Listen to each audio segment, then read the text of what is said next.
Okay. Thank you everyone for allowing me to present my Spanish edition of this One Wild and Precious Life. I'm Sarah Wilson and I wrote the book. It took me 3 years to write the book. I travelled around the world with a backpack on and essentially hiked in the footsteps of philosophers and poets and artists and thinkers who had tried to solve complex problems in the past.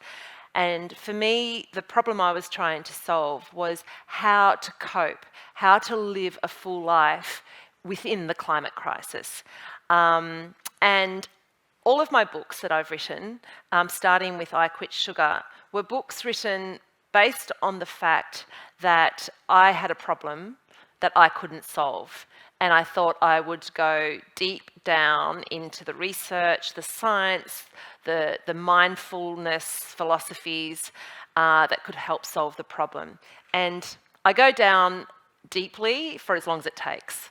And so the book before this, which was about anxiety, that took me 7 years, and this one took me 3 years. A journalist just asked me before, why did I hike? Why did I hike to tell this story? And the answer to that is that I hike to solve my anxiety. It's one of the best fixes for helping me with my bipolar condition. When I get too anxious, if I go into nature, sometimes it will take 3 days, sometimes it only takes 3 hours. It basically is the best fix I've ever come across. So I was trying to solve something that was making me very, very, very anxious. And what I found was that it was also the solution to navigating the climate crisis. Because when we go out into nature, we're engaging with it. We are being our true selves. And what I identified very early on in my research was that so much of what's going on in the world is to do with a disconnection from each other, a disconnection from ourselves, and a disconnection from the matrix of life, the flow of life. So when we are out in nature hiking, we settle into that connection. We are part of the connection. We see the fractals, the repeated patterns in nature, and we get a sense of belonging and congruence. And what I realized is that as humans, we have done incredible things. We have fought for things that almost are insurmountable when we love them so much. When a mother sees a car, we've heard stories of a car rolling onto her child. A small mother finds the strength to lift the car up, and these stories exist. When we are watching a sporting game, the losing side will have 30 seconds and something magical happens, right? They so want to win that game, and I call it kamikaze action. It's where all the rules go out the window and they just go. And the best sporting moments in history have been these big wins that happen in the last 5 seconds, And my theory that I try to share, backed by science, backed by a whole range of different philosophies, is that if we love something hard enough, we will fight to save it. If we are in nature and we remember how much we love this one wild and precious life, which is the English version of the title, we will fight to save it. And I believe that's the only way we're going to get there. It's also going to be the most beautiful way. It's going to be the way that brings us back to our humanity, our humanness once again. So in the book, I have a lot of adventures. I get progressively wilder. I go on excursions to Japan, where I go to find a Japanese monk who is the world expert in what's called forest bathing, which is this idea of being in forests and using it as a fix for mindfulness and for anxiety and a whole range of things. And so I hiked for 3 days along this famous pilgrim trail, and I finally get to this tiny little village where this monk lives. And we go off hiking, and he's wearing bells and all kinds of things. And I tell him about this forest bathing, and I say the word to him in Japanese, and he's like, "I've never heard of it." The guy is on posters, he is quoted in books, and he says, oh yes, I've always wondered why these people come and talk to me about it.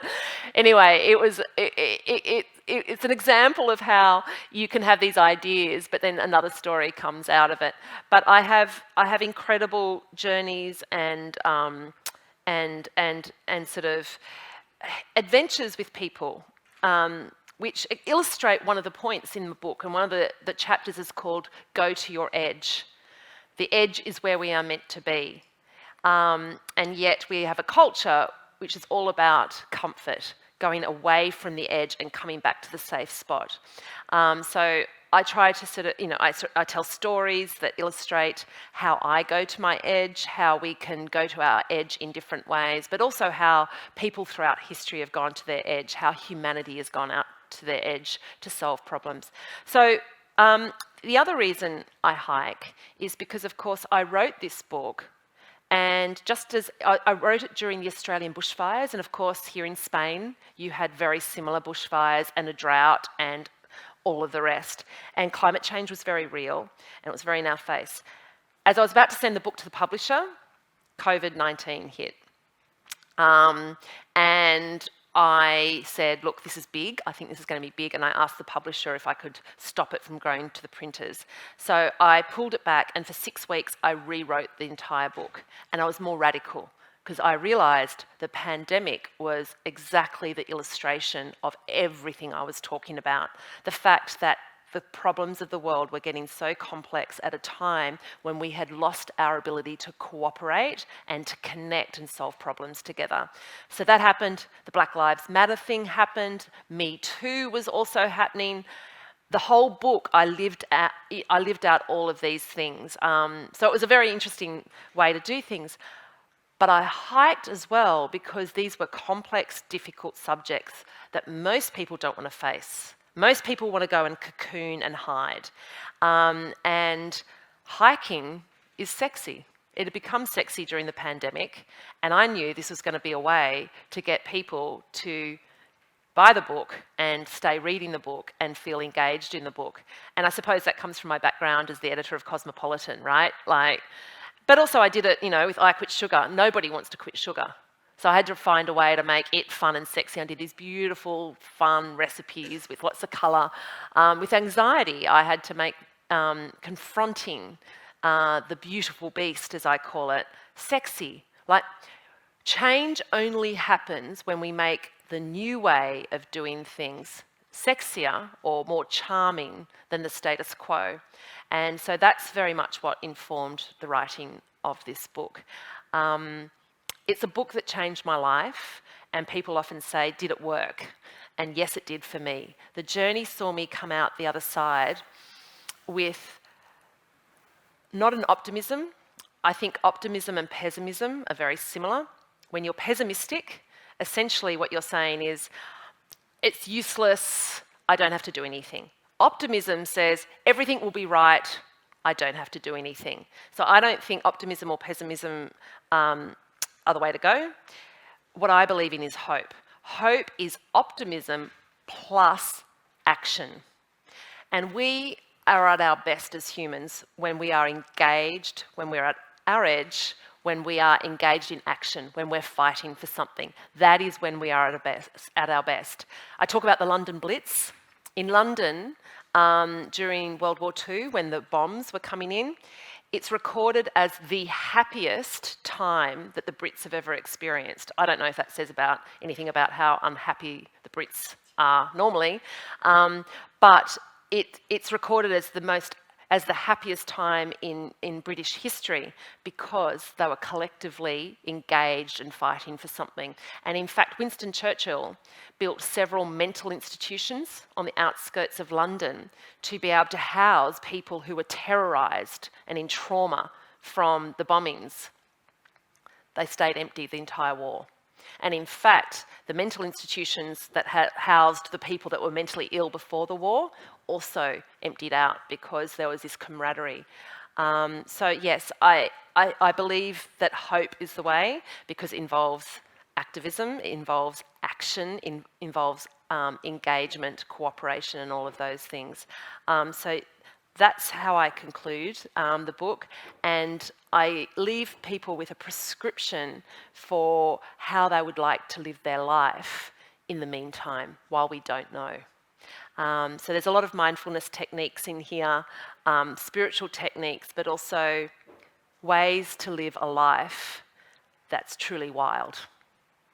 I hope you enjoy the book. I hope Spain loves it, and I hope I establish a nice community here so that when I come back next year for the launch of my other book, this one, First We Make the Beast Beautiful, I'll have some really wonderful friends here.